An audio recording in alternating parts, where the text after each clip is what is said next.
Hello नमस्कार, हमारे YouTube channel में आप लोगों का स्वागत है। अगर अभी तक आपने हमारे चैनल को सब्सक्राइब नहीं किया so please subscribe, like, share and press the bell icon. और आज हम लोग देवभूमि से एक खबर लेके आए हुए हैं। जैसा कि आप सब जानते हैं, देवभूमि में बीते दिनों में बहुत सारी राजनीतिक हलचल हुई। बीते 3-4 महीने में बहुत राजनीतिक हलचल हो रही है। और ये राजनीतिक हलचल होने के पीछे कारण है बीजेपी के 2 CM back to back resignation. जो बीजेपी एक आस्था का पार्टी बन चुकी थी पूरे देश में, पता नहीं ऐसा क्या हो गया उनके साथ कि उनके जो लीडर्स हैं रेजिग्नेशन दे रहे हैं। क्या अंदरूनी कलह है, क्या परेशानी है, ये तो बीजेपी के आला कमान को पता होगा, या वहाँ की जो कमेटी है, नेता को जो मतलब वहाँ के नेता हैं वो बता पाएंगे। लेकिन बीते दिनों मीडिया में खबर आई, कल की बात है, कि वो जो अभी सीएम है वहाँ के तीरथ जी, वो रेजिग्नेशन देके अपना फिर से एक पॉलिटिकल हिकअप्स वहाँ पे क्रिएट हुआ है।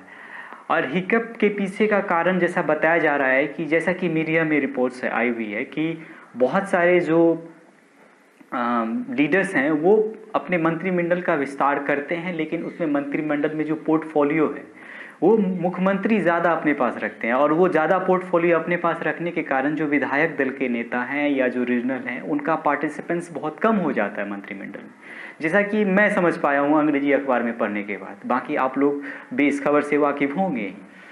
तो ये एक कारण है। दूसरा कारण ये है कि जो बीजेपी, जैसा कि आप सब जानते हैं, 2022 में वहाँ पे विधानसभा चुनाव होने वाली है। और बीते दिन मार्च में एक सीएम आपका रेजिग्नेशन हुआ, उनका रेजिग्नेशन करवाया गया, फिर ये भी रेजिग्नेशन दिए।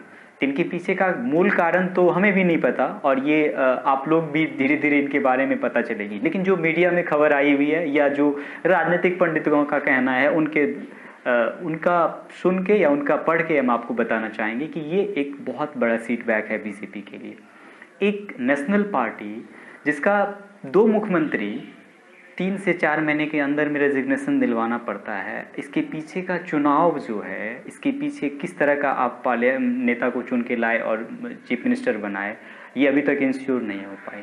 वो पार्टी जो पार्टी की चाणक्य जैसे, यानी मतलब मोटा भाई अमित शाह जी जो है वो चाणक्य हैं, उनको भी समझ में नहीं आए।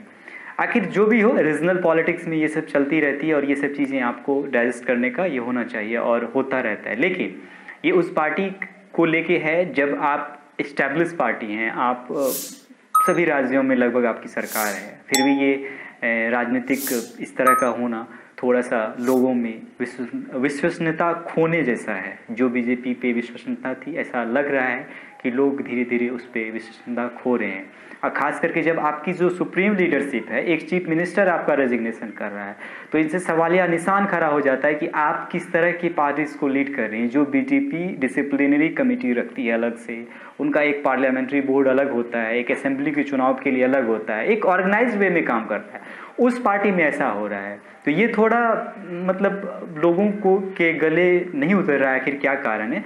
फिर भी जो भी कारण है, इन सब के बीच ये उत्तराखंड यानी देवभूमि में जो हो रहा है, आगे के चुनाव को लेके हो रहा है, या रणनीति में कुछ बदलाव को लेके हो रहा है, या उनको राज्यसभा में भेजा जाएगा इसलिए ऐसा हो रहा है, क्या कारण है आगे लेके आएंगे।